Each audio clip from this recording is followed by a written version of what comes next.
નમસ્કાર, આપ જોઈ રહ્યા છો સ્પાર્ક ટુડે ન્યૂઝ। ગરબાડા નગરમાં આદિવાસી સમાજ દ્વારા વિશ્વ આદિવાસી દિવસની ઉજવણી કરાઈ। યુવાનો સહિત બાળકો પાડિયા, ધારિયા, તીર કામઠા સાથે આદિવાસી પોશાકમાં આ રેલીમાં જોડાયા હતા। વિશ્વ આદિવાસી દિવસની ઉજવણી અંતર્ગત આદિવાસી બંધુઓમાં ખૂબ જ ઉત્સાહ જોવા મળી રહ્યો હતો। વિશ્વ આદિવાસી દિવસને લઈને લોકો પારંપરિક પોશાકમાં જોવા મળ્યા।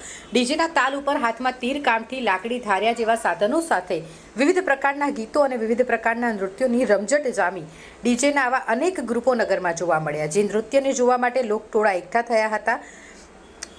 બીજી તરફ માધ્યમિક શાળા ગરબાડા ખાતે સવારના 10 કલાકે વિશ્વ આદિવાસી દિવસની ઉજવણીના ભાગરૂપે ગુજરાત યોગ બોર્ડના ચેરમેન શિશુપાલ રાજપૂતની અધ્યક્ષતામાં વિશ્વ આદિવાસી દિવસની ઉજવણી નિમિત્તે વિકાસલક્ષી કામોનું લોકાર્પણ તેમજ વિવિધ યોજનાઓ અંતર્ગત સહાય વિતરણ કાર્યક્રમ થયો। ગુજરાતના મુખ્યમંત્રીના કાર્યક્રમનું જીવંત પ્રસારણ સૌએ નિહાળ્યું।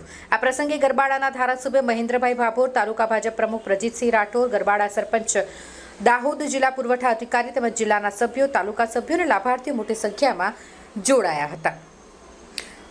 નગરના વેપારી બંધુઓએ પણ પોતાના ધંધા રોજગાર આજના દિવસે બંધ રાખ્યા હતા। ગરબાડા પોલીસ મથકના પીએસઆઈ રાહુલ પટેલ તેમજ પોલીસના ચુસ્ત બંદોબસ્ત વચ્ચે શાંતિપૂર્ણ માહોલમાં ઉજવણી થઈ। 9 अगस्त विश्व आदिवासी दिवस अवसरे गुजरात सरकार द्वारा समस्त आदिवासी जिल्लाओं में आदिवासीओं विकास थाय, आर्थिक विकास थाय, शैक्षणिक विकास थाय, ये संदर्भ अनेको कार्यक्रमों कर्या छे।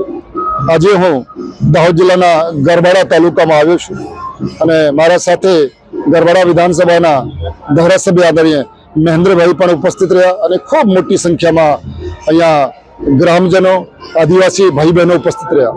હું આજના કાર્યક્રમથી ગુજરાત રાજ્ય સરકાર વતી સમસ્ત આદિવાસી ભાઈ બહેનોને શુભકામનાઓ પાઠવું છું અને સરકાર, ભારત સરકાર અને કેન્દ્ર સરકાર, રાજ્ય સરકાર કટિબદ્ધ છે કે આદિવાસી ભાઈ બહેનોના જીવનમાં વિકાસ થાય, એમનો શૈક્ષણિક વિકાસ થાય, આર્થિક વિકાસ થાય, સામાજિક વિકાસ થાય, એ માટેનો કાર્યક્રમ થયું અને આપ સૌને ખૂબ શુભકામનાઓ પાઠવું છું। ધન્યવાદ, થેન્ક યુ।